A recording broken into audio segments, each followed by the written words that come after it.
them for what they are than those of us who have been held closest to their criminal hearts in their time of need.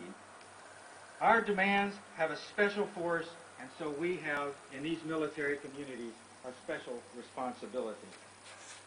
The movement demanded that we not invade Afghanistan to kill 4,000 civilians as vengeance for the 2,800 killed on September 11th.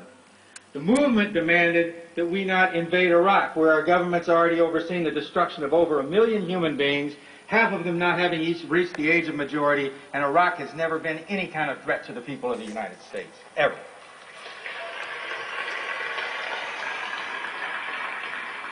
Veterans for Peace and military families speak out, held out in the face of faint-hearted anti-Bush resistance, and never listened to the siren call of compromise and chauvinism that led many of our allies to tell us to drop the word now from our campaign to bring them home now.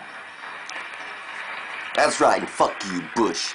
We were clear about the system, and we knew that the vandal that destroys your home is not the right person to decide who and how it will get rebuilt.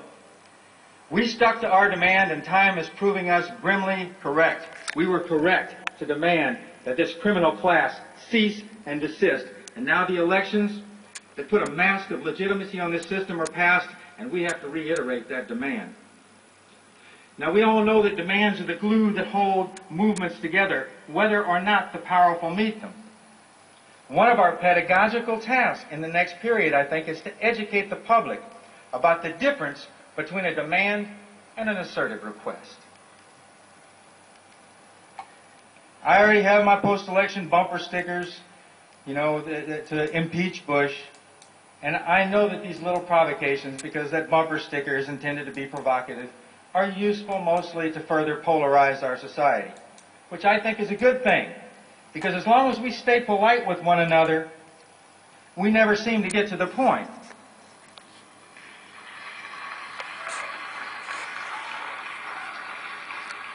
And impeach sounds good, and I'm going to leave the bumper sticker on there, but a Congress of the criminal class is not going to impeach a fellow criminal unless a scandal is so out of control that it threatens the whole structure.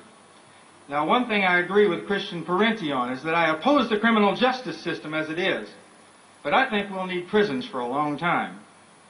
And I say that because while my bumper sticker says impeach, what I really want to see for these people who are presiding over yet another generation of our kids being sent abroad to do their criminal wet work, what I really want to see is George W. Bush, Dick Cheney, Donald Rumsfeld, Colin and Condoleezza, I forgot who I am, Paul Wolfowitz, all the cabinet members, old and new. I want to see them slammed up against a wall, searched as roughly as an Iraqi detainee, put in handcuffs, and their sorry asses thrown into a cell in Guantanamo Bay. Yeah, I hear that.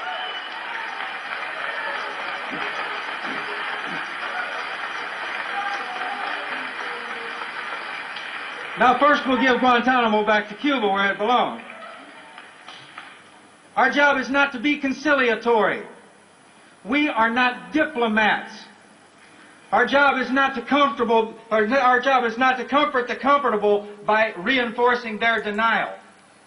Our job is to comfort the afflicted and afflict the comfortable. And that's our job because we were there. We know what these people have sent our children to do. We know what these people have sent our children to become. And I'm not whining about that. I'm not going to cry about what was done to me, because the upside to it is that I'm grateful to the dominant class for my military career. I'm grateful to them. I'm grateful for my education. I'm grateful to be a soldier. I'm just not their soldier anymore.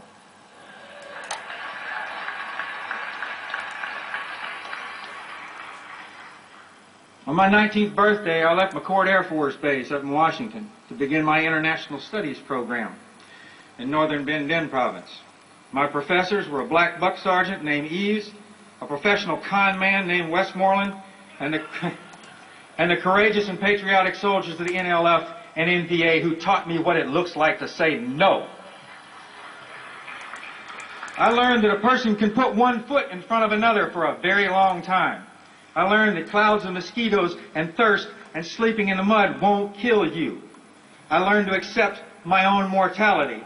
I learned that what most of suburban America thinks is extreme and exceptional hardship is the daily reality of most of the world, and I began the process of learning that the comfort of those suburbs comes at a price often paid by those we never see and whose hardship we can never comprehend.